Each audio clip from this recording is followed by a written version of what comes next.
Is there a big demand for flying mine equipment into Africa?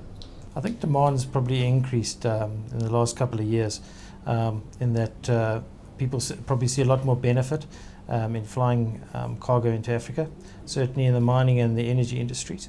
There's certain areas where the infrastructure has improved, but there's a lot of areas that are probably untapped and are being explored a little bit further and deeper into Africa, where we've got the infrastructure still not there or not available, and by air is the only accessible means.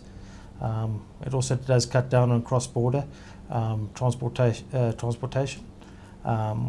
The other thing is we've seen that it has cut down on delivery times, and it also has people have to hold less specific stock. They can order it and fly it pretty much the next day or a couple of days later, and it's can be on site or certainly at the point of entry within a couple of days. What would you say are the challenges associated with your services, and how do you overcome them? Yeah, Africa has traditionally been difficult to operate into, that being because of certain regulations, certain red tape.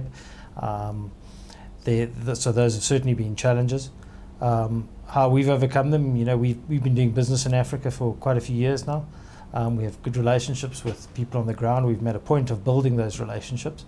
Chapman Freeborn itself tries to put our own people on the ground, either at point of origin or at point of delivery, to oversee the operation. This gives the customer a lot more comfortability that everything's in control. It also gives a point of contact to give on the ground feedback to what's happening. One of our slogans that we have tried to emulate is global buying power and local knowledge.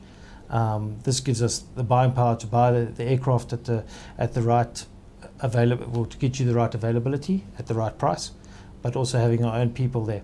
Now, if not possible to put a Chapman Freeborn employed person, we have built strong relationships with the local people on the ground, the handling agents, customs officials, and whether that means we have specific partnerships or joint ventures, those are the things we look to explore in order to have the ease of access into certain areas that have traditionally been difficult.